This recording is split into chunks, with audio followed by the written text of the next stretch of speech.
Yes, ma'am. So, if you see the first picture, it is inside the Maharashtra. Supply is inside the Maharashtra. Okay, truck does not goes to Maharashtra. If you can see the picture of that truck, it is supplying the goods. Okay. Now it is supplying within the Maharashtra. That means it is interstate. Here is the explanation of interstate supply, section 9 of. It is, I don't know इसने क्या mistake करी है, but आप देखो उसमें कैसे लिखा हुआ है, ये गलत लिखा हुआ है. Okay, intrastate supply should be section 9 subsection 1. ठीक है, of CGST and SGST Act 2017.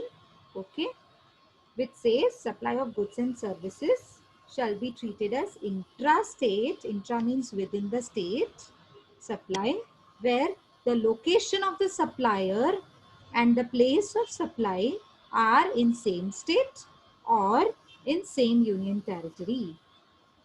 अब ये ना आपको छोटे से टू, क्या कह सकते हो उसे, 2 मार्क्स के लिए ना ऐसे भी आ सकता है. Explain the intrastate supply of goods and services as per section 9 sub section 1. ठीक है, तो आपने सिर्फ इंट्रास्टेट सप्लाई को क्लियर करना है विथ एग्जाम्पल. ठीक है ना, तो आपने सिर्फ एग्जाम्पल के साथ क्लियर करना है. ये देखो कैसे लिखा हुआ है उसने, बिल्कुल ये लिखकर और एक एग्जाम्पल दे दो.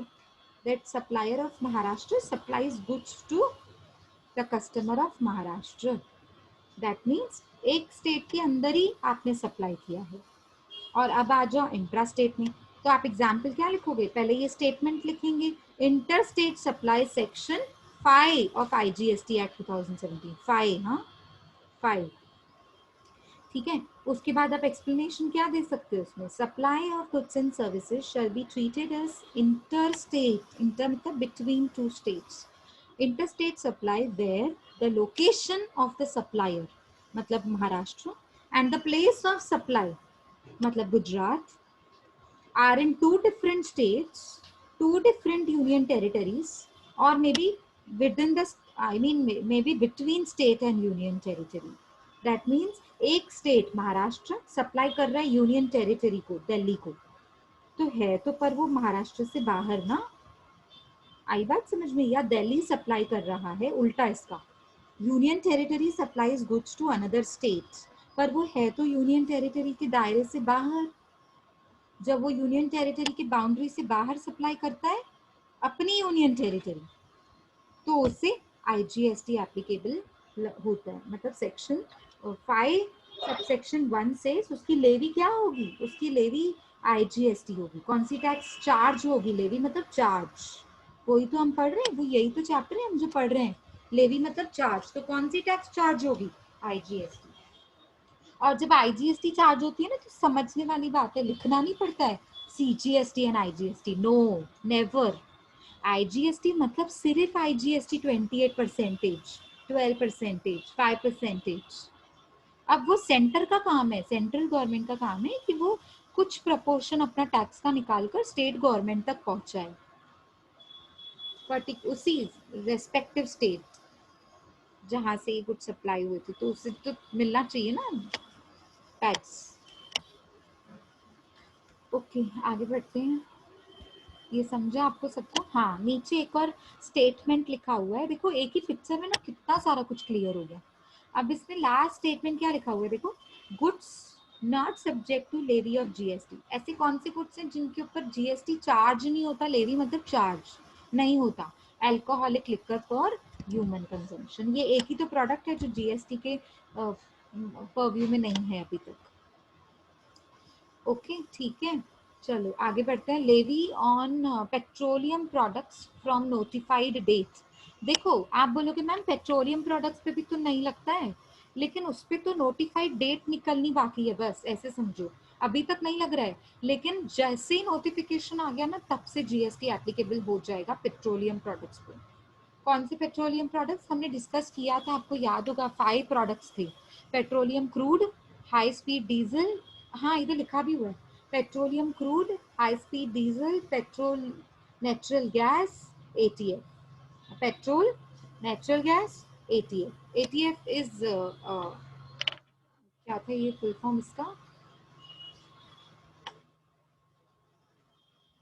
टरबाइन फ्यूल करके कुछ था, है ना? इसका फुल फॉर्म क्या था मुझे याद नहीं आ रहा है, आप में से किसी को याद है?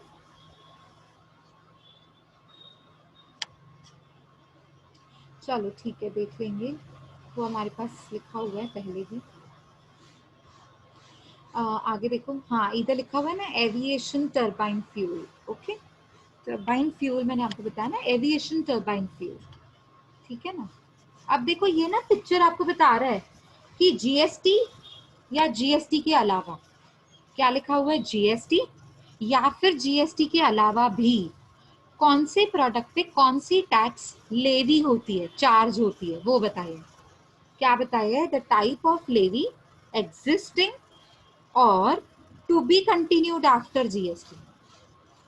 देखते हैं, अल्कोहलिक लिकर पे फॉर ह्यूमन कंजम्पशन जो है, इस पे बिल्कुल जीएसटी नहीं लगता है, बाकी सब ड्यूटीज लगती हैं अभी तक, क्योंकि ये जीएसटी के परव्यू से बाहर है। मतलब इस पे बाकी सारी पुरानी टैक्सेस जैसे लगती थी ना वैसे लगती हैं, ठीक है?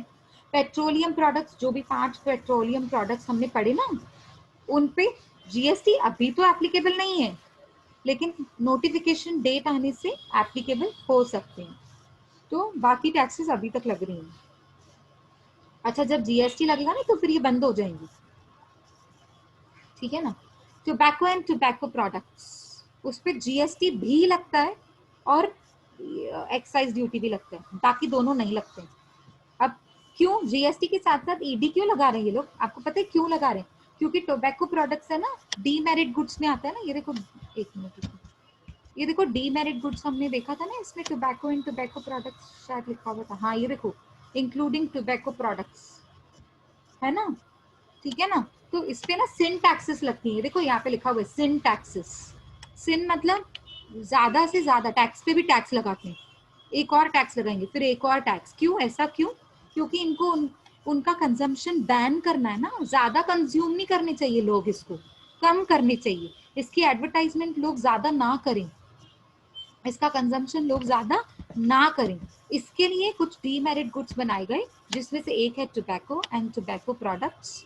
क्या कह सकते हैं, इस पे जीएसटी भी लगता है, प्लस अभी तक एक्साइज ड्यूटी भी लग रहा है, ये दोनों नहीं लग रहे हैं। Opium, Indian hemp and other narcotic drugs, ये वही वापस सेम चीज आ गई, ये वाली ड्रग्स वाली, ये वाली, ये देखो ड्रग्स यहाँ पे लिखा हुआ है, कहाँ गया? रिक्रिएशनल ड्रग्स दिख रहा है, मेडिसिनल ड्रग्स नहीं, हाँ मेडिसिनल ड्रग्स मतलब जो मेडिसिन होती हैं, रिक्रिएशनल ड्रग्स मतलब आप जानते होंगे ये ड्रग्स कौन से जिसकी मैं बात कर रही हूँ, ठीक है? तो इन ड्रग्स पे जीएसटी भी लगेगा और एक्साइज ड्यूटी भी लगेगा। ऑल अदर प्रोडक्ट्स, इनके अलावा कोई और भी प्रोडक्ट है, हाँ बहुत सारे प्रोडक्ट्स हैं, बहुत सारे, उस पर सिर्फ जीएसटी लगेगा, बाकी कुछ नहीं लगेगा, वो तो मुझे भी पता है ना? आप ऐसे बोलोगे, वो तो मुझे भी पता है, ऑल अदर प्रोडक्ट्स पे सिर्फ जीएसटी लगता है ना, क्योंकि इन्हीं को ही छोड़ के बाकी सब पे जीएसटी लागू होता है अभी से, ठीक है? चलो आगे बढ़ते हैं। Person liable to pay tax. Hello ma'am. हाँ जी बोलिए। मैम डाउट है।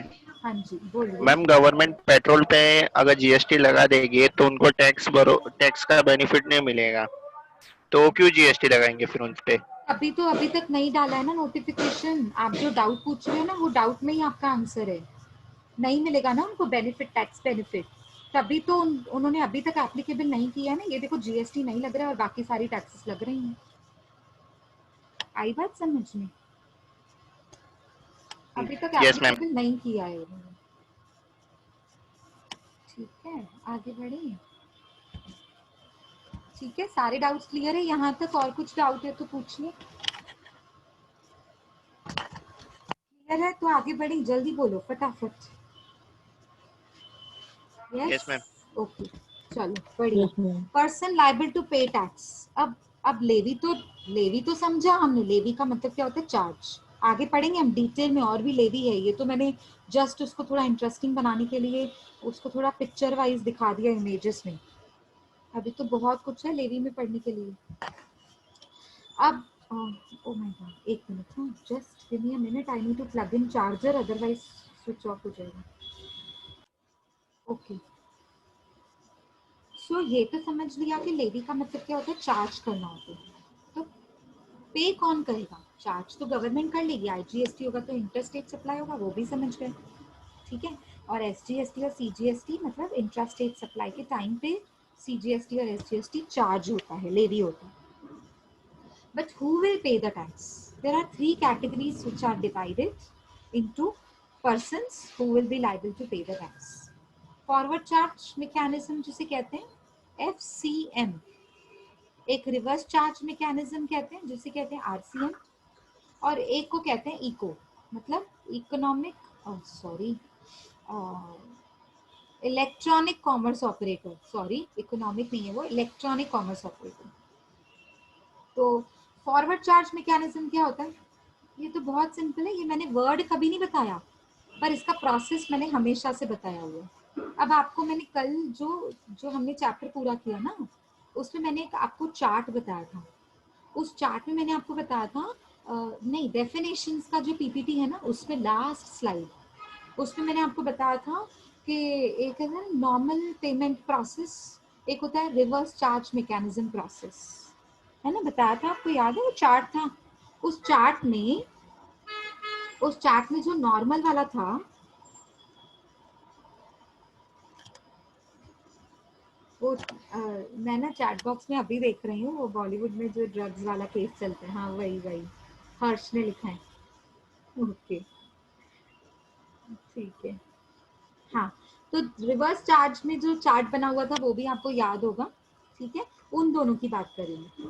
तो फॉरवर्ड फॉरवर्ड चार्ज मतलब 9 सबसेक्शन 1 5 सबसेक्शन 1, दोनों के बीच में और लिखा हुआ स्लैश।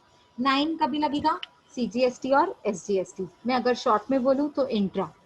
और 5 कभी लगेगा? जब इंटर स्टेट सप्लाई होगा, ठीक है। अब मैं बार बार नहीं बोलूंगी सी और एसजीएसटी, अब मैं बोलूंगी इंट्रा स्टेट सप्लाई।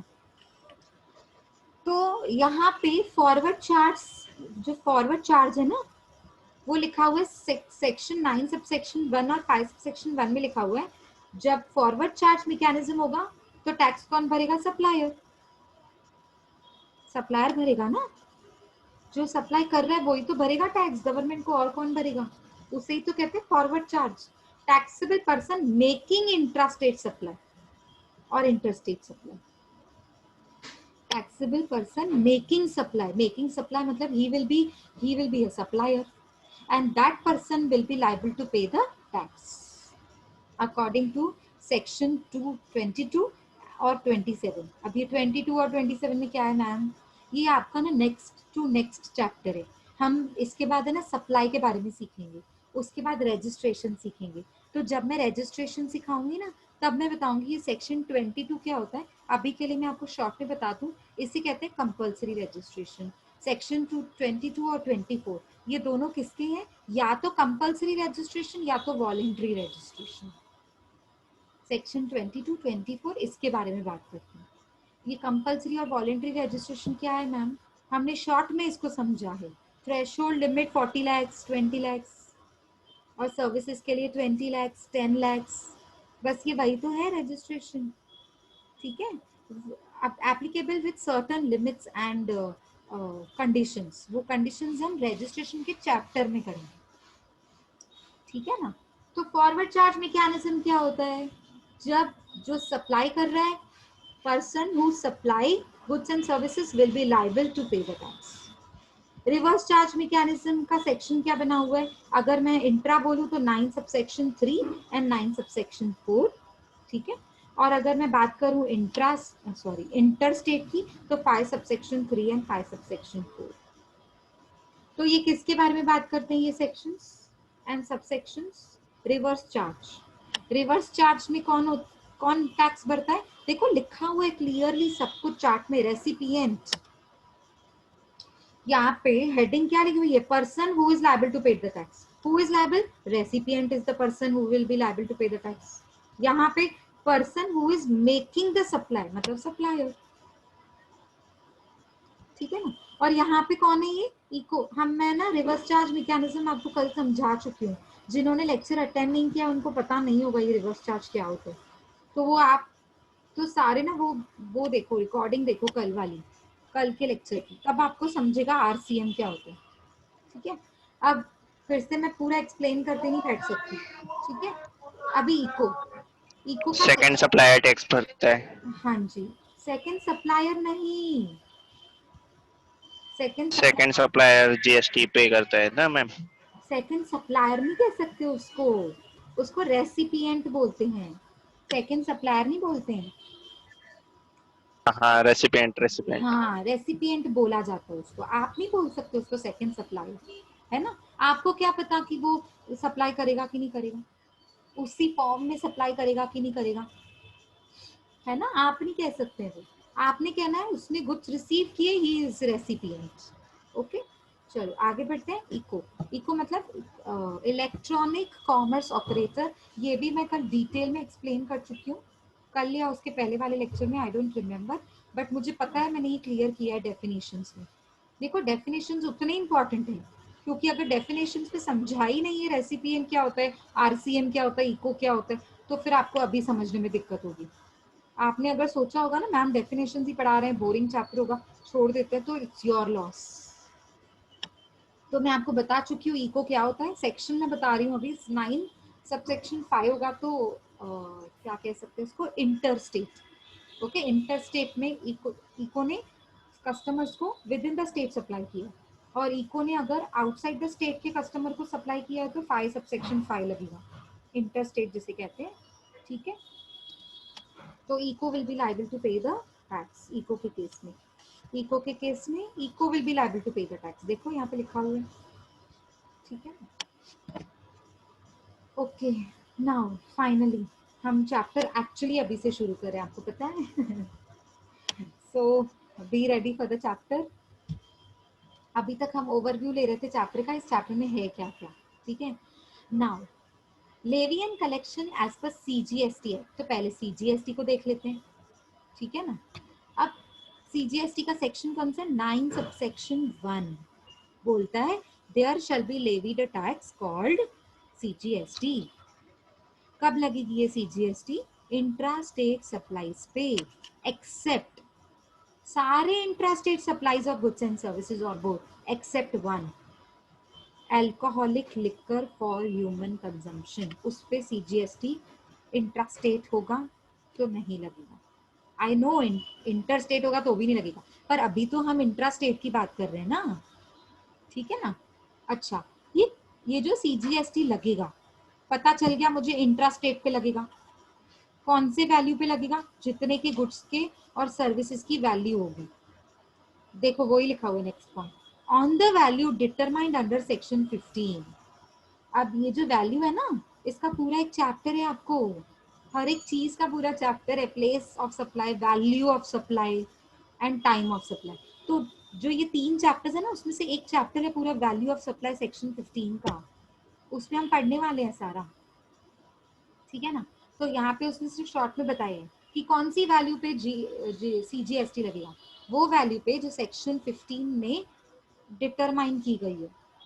अच्छा, कितनी मैक्सिमम टैक्स कितनी आप एप्लीकेबल कर सकते हो, गवर्नमेंट ने नोटिफिकेशन में डालेगी, सीजीएसटी मैक्सिमम कितनी फेच कर सकते हैं, 20%।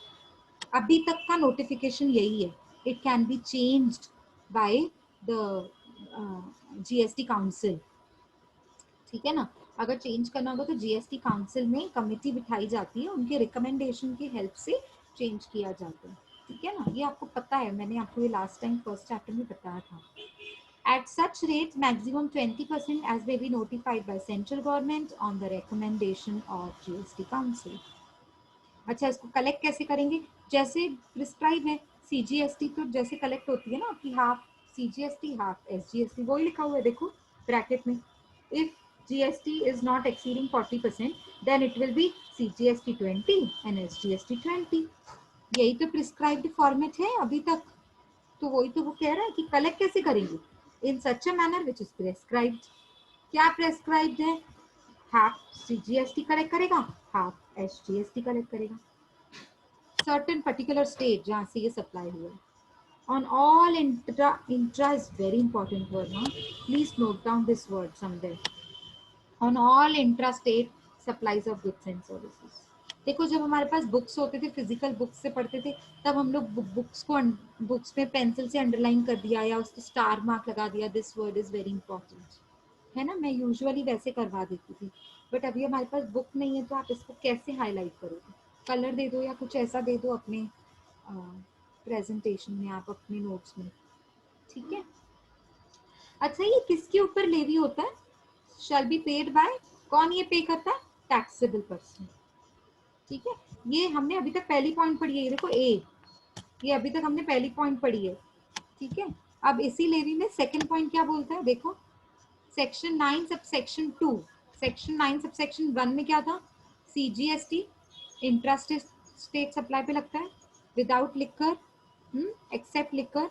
उसके बाद वैल्यू जो डिटरमाइन होती है सेक्शन 15 में मैक्सिमम 20%, उससे ज्यादा जीएसटी नहीं लग सकता, ठीक है। यही लिखा हुआ है ना, ये देखो मैक्सिमम 20%, और फिर यहाँ पे ब्रैकेट में भी 20% है मैक्सिमम, क्योंकि अगर टैक्स 40% है तो ही तो सीजीएसटी 20% होगा ना। अकेले सीजीएसटी की बात कर रही हूँ मैं, टोटल 40% है टैक्स, तो सीजीएसटी टोटल कितना होगा? 20 होगा ना। तो मतलब अगर आप ऐसे लग्जरी प्रोडक्ट्स खरीद रहे हो जिसकी जिसकी टैक्स है 28%, 28% टैक्स है, तो सीजीएसटी कितना होगा 28 का? सीजीएसटी कितना होगा 28 का?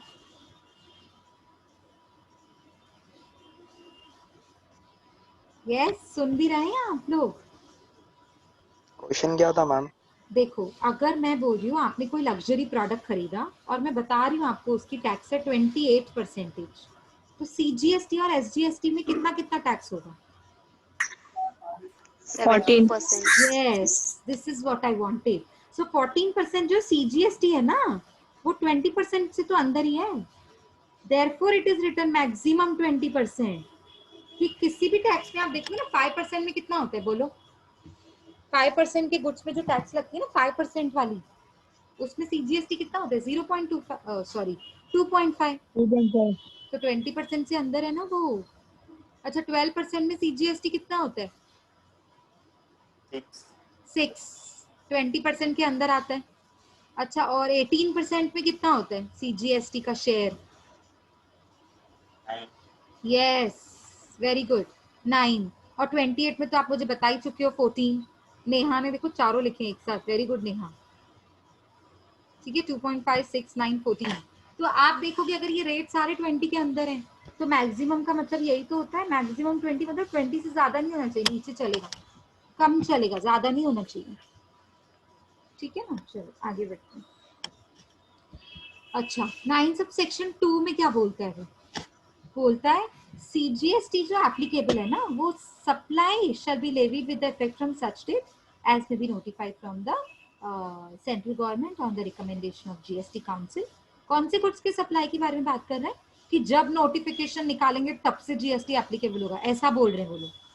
With the effect from such date, ये देखो shall be levied, shall be मतलब फ्यूचर की बात कर रहे हैं, shall be levied from such date, जब फ्यूचर में कोई डेट पे उन्होंने नोटिफिकेशन निकाला सेंट्रल गवर्नमेंट ने, based on the recommendation of GST council, ऐसी डेट से हम लोग ऐसे गुड्स पे जो सप्लाई कर रहे हैं ना, ऐसे गुड्स की, उस पे जीएसटी सीजीएसटी एप्लीकेबल होगा। कौन से गुड्स पे? Petroleum crude, high speed diesel, motor petrol, motor spirit जिसे हम पेट्रोल के नाम से जानते हैं, natural gas, aviation turbine fuel.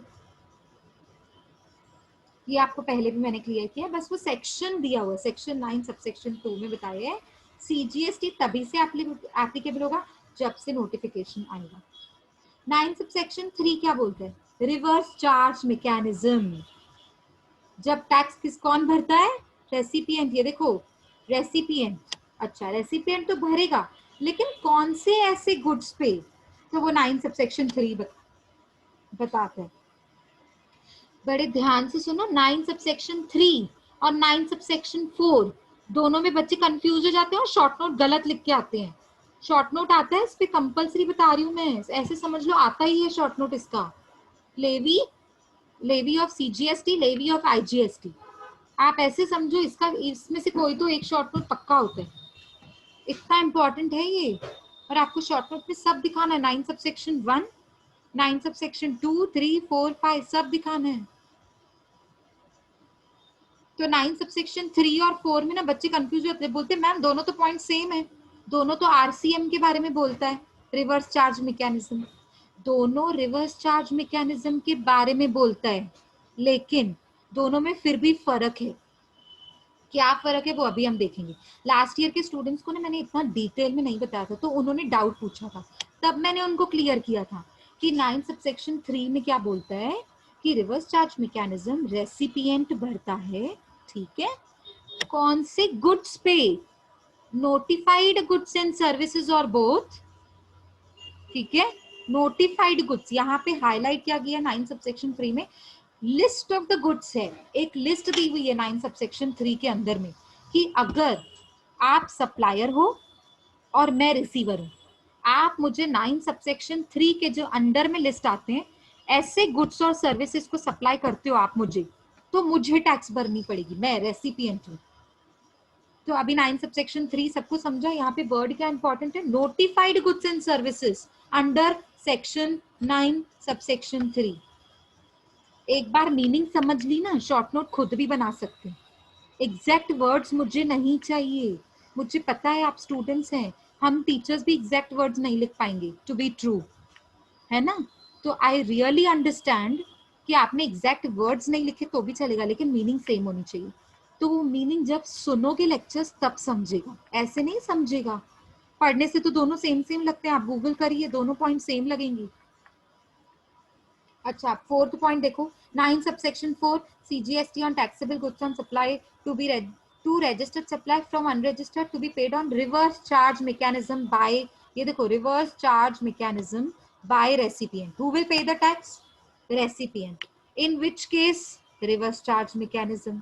अच्छा, ये तो सेम पॉइंट हो गई इसकी जैसी, पर इसमें फर्क क्या है, जब रजिस्टर्ड, क्या कह सकते हैं इसे, हाँ, रजिस्टर्ड सप्लायर, समझो आप रजिस्टर्ड सप्लायर, आप मुझसे गुड्स खरीद रहे हो, मैं कौन हूँ, अनरजिस्टर्ड सप्लायर।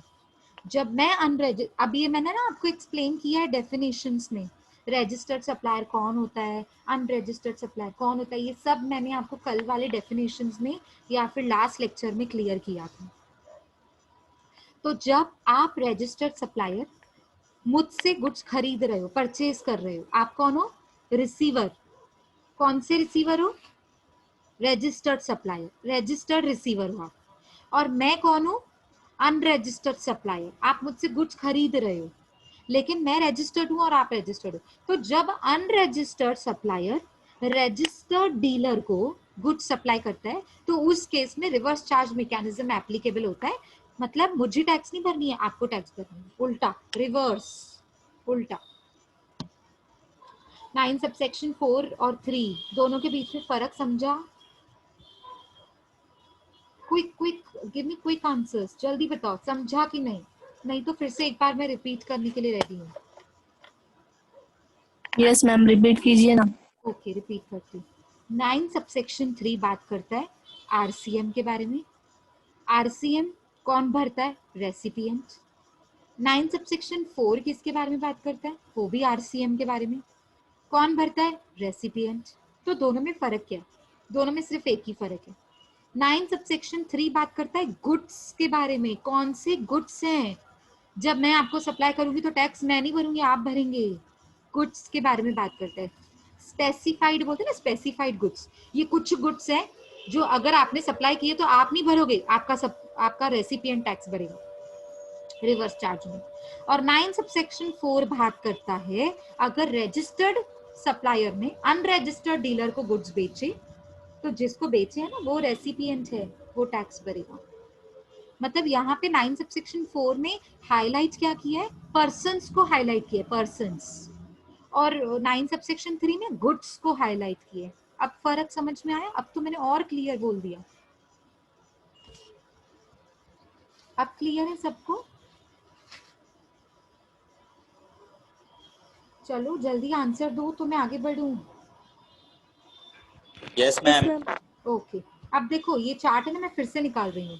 यहाँ पे आपको दिख रहा है रिवर्स चार्ज में 9 सबसेक्शन 3 4, उस टाइम पे तो मुझसे किसी ने नहीं पूछा मैम, यहाँ पे 9 सबसेक्शन 3 भी दिया है 4 भी दिया है रिवर्स चार्ज ही। 9 मतलब CGST SGST के बारे में बात कर रहे हैं, 3 मतलब गुड्स को स्पेसिफाई करता है, 4 मतलब पर्सन्स को स्पेसिफाई करता है, unregistered dealer to registered dealer, registered dealer to unregistered dealer, वैसा। और 5 मतलब इंटरस्टेट, 9 मतलब इंट्रास्टेट, ठीक है ना। तो यहाँ 9 सबसेक्शन 3, 9 सबसेक्शन 4 दोनों किसके बारे में है? आरसीएम के बारे में है।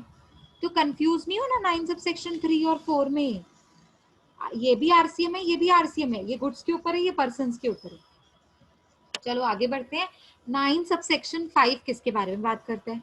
ये बात करता है इको, जो हमने यहाँ पढ़ा था ना इस चार्ट में। ये देखो 9 सबसेक्शन 5, इसमें ECO will be liable to pay the tax, ठीक है।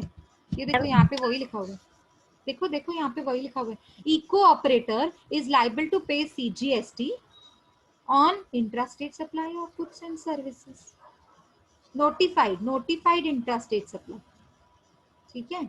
तो वो लिस्ट आपको 9 सबसेक्शन 5 में दी हुई है। Is it okay? फाइन। ये था आपका 9 सबसेक्शन 1, मतलब 9 सबसेक्शन 1 की पॉइंट्स थी ये। 9 सबसेक्शन 2 में हमने पढ़ा पेट्रोलियम प्रोडक्ट्स के बारे में। 9 सबसेक्शन 3 में पढ़ा हमने आरसीएम, गुड्स को स्पेसिफाई करता है।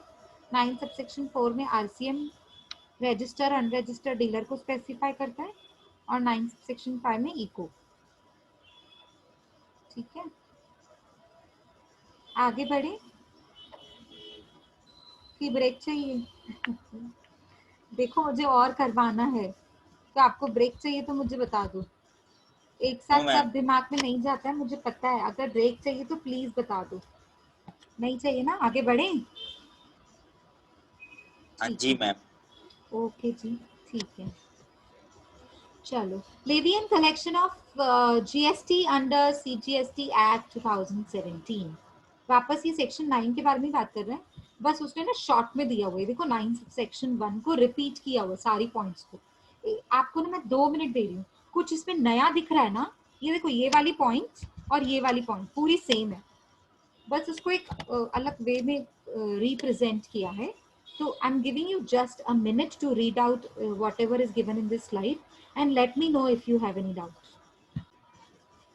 ये स्लाइड 9 सबसेक्शन 1 के बारे में बात करता है, डिटेल में थोड़ा बताया है उसी वे में, ठीक है। 9 सबसेक्शन 2 में वही चीजें बताई हैं। पेट्रोलियम प्रोडक्ट्स पे अभी तक टैक्स नहीं लग रही है, बट नोटिफिकेशन आते ही, इसकी जिस डेट पे नोटिफिकेशन आएगा वो such date will be I mean will be considered as important date wherein these products will also be taxable based on GST. 9 subsection 3 में फिर उसने वही बताया है, कुछ category of goods and services है। देखो अब 9 सबसेक्शन 3 पढ़ोगे ना, तो जो मैंने पॉइंट क्लियर की ना, बस वो ही लिखा हुआ है। नोटिफिकेशन डाला हुआ है गवर्नमेंट ने और based on recommendation of council. क्या नोटिफिकेशन डाला है? To specify category of goods and services on which tax will be payable on reverse charge mechanism by the recipient, ठीक है। वही कह रहा है जो मैंने बताया, वही बता रहा है वो, ठीक है ना। ये डिटेल में मतलब वो एक्सप्लेनेशन दे रहा है। अब 9 सबसेक्शन 4 में वो बता रहा है कि सेंट्रल टैक्स मतलब CGST in respect of supply of goods and services और both by the supplier who is not registered, मतलब अनरजिस्टर्ड सप्लायर। किसको सप्लाई कर रहा है? To a registered person. मैंने सप्लाई किसको किया? रजिस्टर्ड पर्सन को। In that case the tax shall be paid by person, in that case the tax shall be paid by recipient on reverse charge basis, ठीक है। Same चीज बता रहा है जो मैंने एक्सप्लेन करी थी ना, बस उसको वर्ड्स में लिखा हुआ है सेंटेंस के फॉर्म में।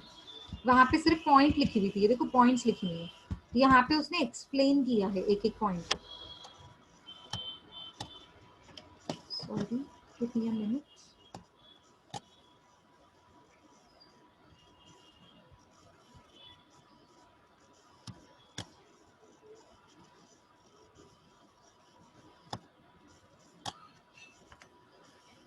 ठीक है ना, ये एक्सप्लेनेशन है जो बोल्ड वर्ड्स में नहीं दिख रहा है, ओके। इको के बारे में भी एक्सप्लेनेशन है। ये इको ना, अब देखो जो मैंने डेफिनेशंस में क्लियर किया था ना इको क्या होता है, ये देखो यहाँ पे लिखा हुआ है, ECO means what. who supply goods and services or both, including digital products और इलेक्ट्रॉनिक नेटवर्क के थ्रू जब हम सप्लाई करते हैं, उसके एग्जांपल्स भी लिखे हैं। देखो फ्लिपकार्ट, उबर, मेक माई ट्रिप, है ना, जो अपने प्रोडक्ट्स को ऑनलाइन डिस्प्ले करते हैं, बेचते हैं ऑनलाइन, खरीदते हैं ऑनलाइन, ठीक है ना। ऑन इलेक्ट्रॉनिक पोर्टल लिखा हुआ है, इलेक्ट्रॉनिक पोर्टल के थ्रू। ये सब वही लिखा हुआ है जो मैं पहले क्लियर कर चुकी हूँ, डेफिनेशन के फॉर्म में लिखा हुआ है कि इको क्या होता है, ठीक है ना। तो फिर से वही पॉइंट लिखी हुई है, ये देखो, ये पढ़ेंगे तो आप समझेगा। The government may on the recommendation of council by notification specify the category of goods and services on intra-state supplies on which tax shall be paid by ICO, ठीक है। ओके, आगे बढ़े।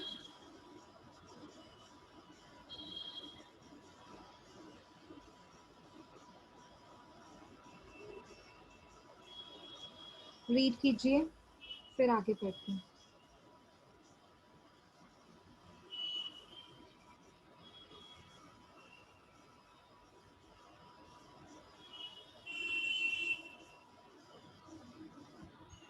चलो अब ये देखो, ये भी बहुत इम्पोर्टेंट है। See, less than 1 minute is remaining for our meeting. Please join again. We will complete 2-3 more slides and then we will wind up with the lecture. Okay. Taxability of eco if specified for specified services. देखो ध्यान से देखो, हाँ।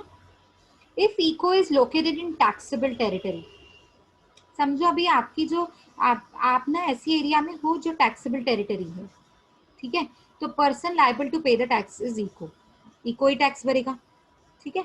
If ECO does not have a physical presence, उसके पास कोई shop नहीं है, ऐसे फिजिकल प्रेजेंस नहीं बना हुआ है टैक्सेबल टेरिटरी में, तो person liable to pay tax is to person representing the eco.